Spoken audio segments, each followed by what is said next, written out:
துதிக்கும் அடியவர்க்கு ஒருவர் கெடுக்க இடர் நினைக்கினவர் குலத்தை முதல் அறக்கலையும் எனக்கு ஒரு துணையாகும். நேயர்களுக்கு வணக்கம்.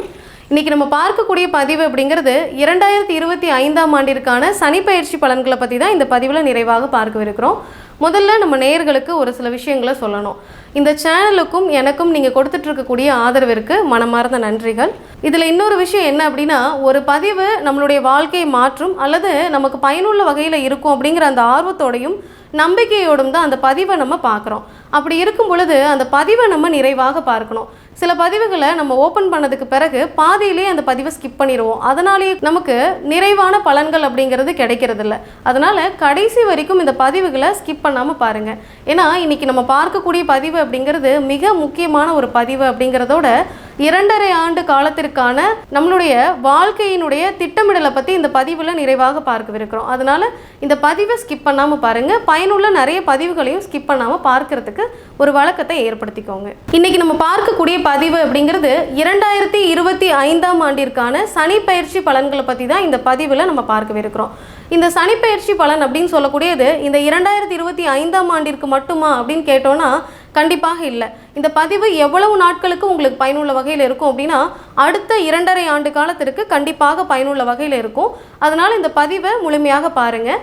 இந்த 2025ஆம் ஆண்டு அப்படின்னு சொல்லக்கூடிய இந்த ஆண்டில் மார்ச் மாதத்தில் வரக்கூடிய 29ஆம் தேதி அன்று சனி பகவான் கும்ப ராசியிலிருந்து மீன ராசிக்கு பயிற்சியாக இருக்கிறார்.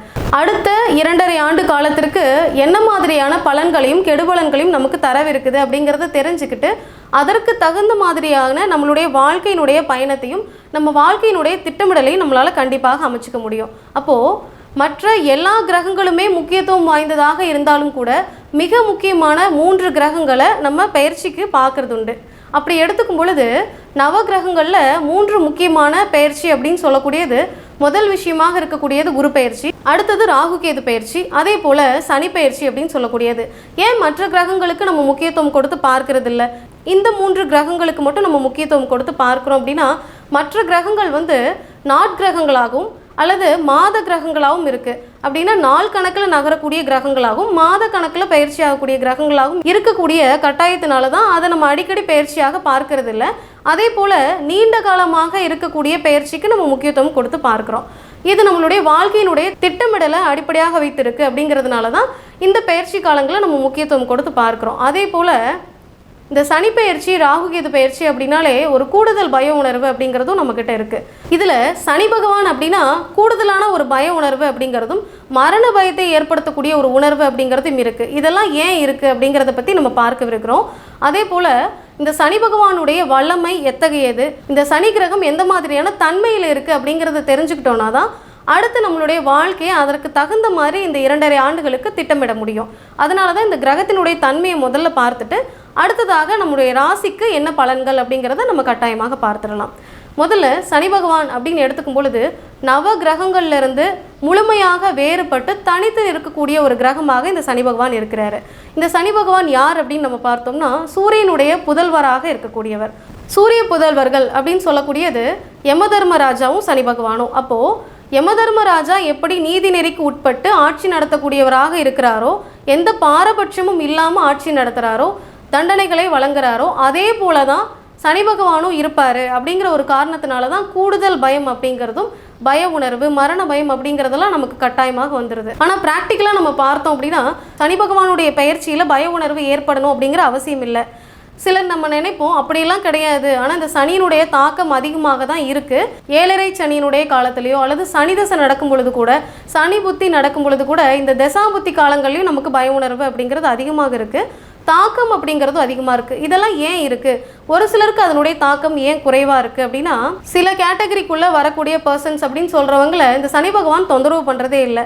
ஏன் அவங்களையெல்லாம் தொல்லை பண்ணுறதில்லை அப்படின்னு பார்த்தோம்னா யாரெல்லாம் சனி பகவான் தொந்தரவு செய்கிறதில்ல அப்படின்னு பார்க்கும் பொழுது நீதி, நேர்மை, கடமை, கண்ணியம், கட்டுப்பாடு, தன்னுடைய தொழிலையோ வேலையோ தெய்வமாக கருதி பார்க்கக்கூடியவங்க, தெய்வத்தையே சரணாகிதி அடைந்தவங்க, முன்னோர்களுக்கு மரியாதை கொடுக்கக்கூடியவங்க, முன்னோர்களுடைய தர்ப்பணம் அப்படிங்கிறதையும் அவர்களுடைய வழிபாடு அப்படிங்கிறதையும் ரெகுலராக எடுத்துக்கிட்டு இருக்கவங்க, இல்லாதவர்களுக்கும் இயலாதவர்களுக்கும் உதவி செய்யக்கூடியவங்க, அன்னதானம் கொடுக்கக்கூடியவங்க, கடவுள் வழிபாட்டை எப்பொழுதுமே எடுத்துகிட்டு இருக்கக்கூடியவங்க, நேரம் தவறாமல் இருக்கக்கூடியவங்க, அதே போல் சுறுசுறுப்பாக இருக்கக்கூடியவங்க, இவங்களெல்லாம் இந்த சனி பகவான் தொந்தரவு பண்ணுறதே இல்லை. இந்த கேட்டகரிக்குள்ளே வரக்கூடிய பர்சன்ஸ் எல்லாருமே அவர்களுடைய வாழ்க்கையை ரொம்ப சாதாரணமாக நகர்த்திக்கிட்டு இருப்பாங்க. ஒரு சிலருக்கு அதனுடைய தாக்கம் இருக்கும். ஆனால் தன்னுடைய சுய ஜாதகம் அப்படின்னு சொல்லக்கூடிய சொந்த ஜாதகத்தில் சனி பகவான் எந்த நிலையில் இருக்கார் அப்படிங்கிறத நம்ம பார்க்கணும். மற்ற கிரகங்கள்லாம் எப்படி இருக்குது, கிரக சேர்க்கைகள் எப்படி இருக்குது, சுபராகவே இருந்து குரு சுக்கிரன் இந்த மாதிரி கிரகங்கள் தசாபுத்தி நடத்தினா கூட ஒரு சிலருக்கு அதனுடைய தாக்கம் இருக்குது. அப்போது கிரகங்கள் நம்மளுடைய ஜாதகத்தில் நல்ல பொசிஷனில் இருக்கா அப்படிங்கிறத சுய ஜாதகத்தையும் நம்ம செக் பண்ணி பார்த்துக்கணும். இது மாதிரி ஒரு 6 மாதத்திற்கு ஒரு தடவையோ அல்லது ஒரு வருடத்திற்கு ஒரு முறையோ நம்ம அருகில் இருக்கக்கூடிய ஜாதகம் பார்க்குறவங்க கிட்ட ஜாதகம் பார்க்கலாம், அல்லது உங்களுக்கு மனசுக்கு திருப்தியாக இருக்கக்கூடியவங்க கிட்ட ஜாதகம் பார்த்துக்கொள்ளலாம், அல்லது நம்ம கொடுத்துருக்கக்கூடிய நம்பருக்கு அப்பாயின்மெண்ட் வாங்கிக்கிட்டு நம்ம ஜாதகம் பார்த்து தெரிஞ்சுக்கலாம். அப்போது நம்மளுடைய ஜாதகத்தை ஒரு 6 மாதத்திற்கு ஒரு முறையோ அல்லது ஒரு வருடத்திற்கு ஒரு முறையோ இந்த பயிற்சி காலங்களில் பார்த்துக்கிறது அப்படிங்கிறது மிகச்சிறப்பாக இருக்கும். இந்த கேட்டகரிக்குள்ளே வரக்கூடிய பர்சன்ஸ் எல்லாம் சனி பகவான் தொந்தரவு பண்ணுறதில்லை அப்படிங்கிறத நம்ம பார்த்தோம். மற்ற ஏதாவது சில விஷயங்கள் இருக்கா அப்படிங்கிறதையும் நம்ம பார்த்துடலாம். அதே போல் இந்த பயிற்சி காலங்களில் சனி பகவானுடைய தன்மை எப்படி இருக்குது அப்படிங்கிறத தெரிஞ்சுக்கிட்டோன்னா தான் அதற்கு தகுந்த மாதிரி நம்ம காலகட்டங்களை நகர்த்த முடியும். அப்படிங்கிறதுனால தான் முதல்ல இந்த காமனான விஷயங்களை நம்ம பார்த்துருக்குறோம். காலபுருஷ தத்துவத்தின் அடிப்படையில் 5வது ராசியாக வரக்கூடிய சிம்ம ராசியினுடைய சனிப்பெயர்ச்சி பலன்களை தான் இந்த பதிவில் நம்ம பார்க்கவிருக்கிறோம். இந்த ஆண்டு, இந்த 2025ஆம் ஆண்டு சனிப்பெயர்ச்சிக்கு முன்னாடி கடந்த சனிப்பெயர்ச்சி அப்படிங்கிறது, அதாவது கடந்த 2.5 ஆண்டு காலம் அப்படிங்கிறது இந்த சிம்ம ராசிக்கு களத்திரஸ்தானம் அப்படின்னு சொல்லக்கூடிய 7ஆம் பாவகத்தில் பெயர்ச்சி இருந்திருக்கு. இந்த ஆண்டு, இந்த 2025ஆம் ஆண்டு சனிப்பெயர்ச்சி அப்படிங்கிறது இந்த சிம்ம ராசியினருக்கு 7ஆம் பாவகத்திலிருந்து 8ஆம் இடத்திற்கு, அதாவது அஷ்டமஸ்தானத்திற்கு பயிற்சியாக இருக்குது. இந்த கடந்த 2.5 ஆண்டு கால சனிப்பெயர்ச்சி அப்படிங்கிறது களத்திரஸ்தானம் சொல்லக்கூடிய அந்த பாவகத்தில் இருக்கும் பொழுது நிறைய சிம்ம ராசியில் இருக்கக்கூடியவர்களுக்கு களத்திரம் அப்படின்னு சொல்லக்கூடிய அந்த குடும்பத்துக்குள்ள பிரச்சனைகள் அப்படிங்கிறது ஏற்பட்டிருக்கும். அதே போல் தொழிலில் பார்ட்னர்ஷிப் அப்படின்னு சொல்லக்கூடியதும் இந்த 7ஆம் பாவகம் தான். தொழிலில் பார்ட்னர்ஷிப்பில் இருக்கக்கூடிய நிறைய சிம்ம ராசினருக்கு நிறைய மாற்றங்கள் அப்படிங்கிறதும், அதே போல் அதில் பிரச்சனைகள் கூடுதலாக இருக்கக்கூடிய ஒரு அமைப்பாகவும் இருந்திருக்கும். இந்த ஆண்டு சனிப்பெயர்ச்சி அப்படிங்கிறது 7ஆம் பாவகத்திலிருந்து 8ஆம் இடத்திற்கு பெயர்ச்சி. அப்போ இது அஷ்டமஸ்தானம் அப்படின்னு சொல்லக்கூடியது.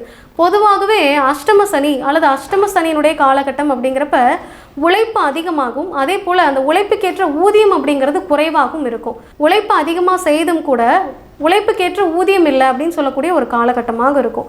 இப்போ ப்ரமோஷனுக்காக எதிர்பார்த்துட்டு இருக்கக்கூடிய சிம்மராசினருக்கு இந்த காலகட்டம் அப்படிங்கிறது கொஞ்சம் தடை தாமதமாகத்தான் இருக்கும். அடுத்த 2.5 ஆண்டு காலத்தில் அல்லது அடுத்த 2.5 ஆண்டு கால சனிப்பெயர்ச்சியினுடைய முடிவில் தான் அந்த ப்ரமோஷன் அப்படிங்கிறது நமக்கு கிடைக்கிறதுக்கான வாய்ப்புகள் உண்டு. இந்த 2.5 ஆண்டு காலம் எப்படி இருக்கும் அப்படின்னா, சனியினுடைய பெயர்ச்சி 7ஆம் இடத்துலேருந்து 8ஆம் இடத்திற்கு, இந்த அஷ்டம ஸ்தானத்திலிருந்து சனி பகவானுடைய பொதுவான பார்வைகளாக 3, 7, 10 அப்படிங்கிறது இருக்குது. இந்த 3, 7, 10 அப்படின்னு சொல்லக்கூடியது இந்த சிம்ம ராசிக்கு 2ஆம் பாவகம், 5ஆம் பாவகம், அதே போல் 10ஆம் பாவகம் அப்படின்னு சொல்லக்கூடிய இடம். இந்த 2, 5, 10வது பாவகங்களை சனி பகவானுடைய பார்வை படுது. அப்போது இந்த 2, 5, 10 அப்படிங்கிறது என்ன மாதிரியான அமைப்பு அப்படின்னு நம்ம பார்த்தோம்னா, 2ஆம் பாவகம் அப்படின்னு சொல்லக்கூடியது வாக்குஸ்தானம். இந்த 2ஆம் இடம் அப்படின்னு சொல்லக்கூடியது தான் தனம், குடும்பம், வாக்கு அப்படின்னு சொல்லக்கூடிய அந்த பாவகம். இந்த தனம் அப்படின்னு சொல்லக்கூடிய வருமானத்தை குறிக்கக்கூடிய ஒரு அமைப்பு அப்படிங்கிறது இதே 2ஆம் பாவகம் தான். அதே போல் குடும்பத்தை குறிக்கக்கூடிய பாவகமும் இந்த 2ஆம் பாவகம் தான். ஒருத்தருக்கு வாக்கு கொடுக்கக்கூடிய அந்த உத்தரவாதம் கொடுக்கறது, பேச்சுவார்த்தையில் கொடுக்கக்கூடிய ஒரு வாக்காக இருக்கட்டும் அல்லது ஜாமீன் கையெழுத்து போடக்கூடிய அமைப்பாக இருக்கட்டும், இதெல்லாம் இந்த 2ஆம் பாவகத்தை குறிக்கக்கூடியது தான். அப்போ 2ஆம் பாவகம் சொல்லக்கூடியது இந்த அமைப்புகள் எல்லாம் குறிக்குது. அப்போ இந்த சிம்ம ராசியினர் அடுத்த 2.5 ஆண்டு காலத்திற்கு குடும்ப ரீதியாக முடிவெடுக்கும் பொழுது பொறுமையாக முடிவெடுக்கணும் அப்படிங்கிறது கண்டிப்பாக தெரிஞ்சுக்கணும். வருமானத்தில் கொஞ்சம் ஸ்லோவாக தான் முன்னேற்றம் இருக்கும் அப்படிங்கிறது தெரிஞ்சுக்கிட்டு சேமிப்பை இந்த காலகட்டத்தில் சிம்ம ராசியினர் அதிகப்படுத்தணும் அப்படிங்கிறது தெரிஞ்சுக்கணும். அதே போல் வாக்கு கொடுக்கக்கூடிய விஷயங்களை அடுத்த 2.5 ஆண்டு காலத்திற்கு யாருக்குமே கமிட் பண்ணக்கூடாது. வாக்கு கொடுக்கறதோ கையெழுத்து போட்டு ஜாமீன் போடுறது இது மாதிரியான விஷயங்கள்லேருந்து கண்டிப்பாக நீங்கள் வெளிவந்துடணும் அப்படிங்கிறத தெரிஞ்சுக்கணும். அடுத்த 2.5 ஆண்டு காலத்திற்கு இது மாதிரியான விஷயங்களில் கவனமாக இருக்கணும் அப்படிங்கிறத தெரிஞ்சுக்கோங்க. அதே போல் 5ஆம் இடம் அப்படின்னு சொல்லக்கூடியது பூர்வ புண்ணிய ஸ்தானம். இந்த பூர்வ புண்ணிய ஸ்தானம் எந்தெந்த விஷயங்களை குறிக்குது அப்படின்னு நம்ம பார்த்தோம்னா, பூர்வீகம், குலதெய்வம், குழந்தைகள் சார்ந்த விஷயங்கள், மனரீதியான முடிவெடுக்கக்கூடிய அமைப்பு, காதல் நிலை, இதையெல்லாம் குறிக்கக்கூடியது இந்த 5ஆம் பாவகம். முதல் குழந்தை அப்படின்னு சொல்லக்கூடிய குழந்தைக்காக வெயிட் பண்ணிட்டு இருக்கிறவங்க, ஹாஸ்பிட்டலில் ட்ரீட்மெண்ட் பார்த்துட்டு இருக்கிறவங்க, இவங்களுக்கெல்லாம் கூட நல்ல ஒரு மாற்றம் அப்படிங்கிறது இந்த சனியினுடைய பார்வைப்படும் பொழுது கண்டிப்பாக இருக்கும்.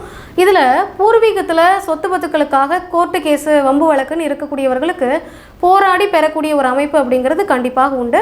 சனி பகவானுடைய வழிபாடுகளை அதிகமாக எடுக்கும் பொழுது நல்ல பலன்களை இந்த காலகட்டத்தில் உங்களால் அடைய முடியும்.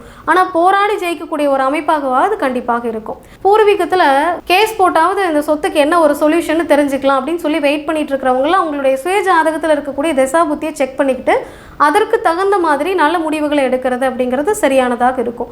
இந்த பூர்வீகம் அப்படின்னு சம்மந்தப்பட்ட அந்த இடம் பூர்வீகத்தில் ஷிஃப்ட் ஆயிடலாம் அப்படின்னு சொல்லக்கூடியவங்க, வெளியிலேருந்து பூர்வீகத்துக்கு ஷிஃப்ட் ஆயிடலாம் அப்படின்னு நினைக்கக்கூடியவர்களுக்கெல்லாம் இது ஒரு நல்ல மாற்றமாக கண்டிப்பாக இருக்கும். அதே போல் சனி பகவானுடைய பார்வை அப்படிங்கிறது 10ஆம் பாவகத்திலையும் படுது.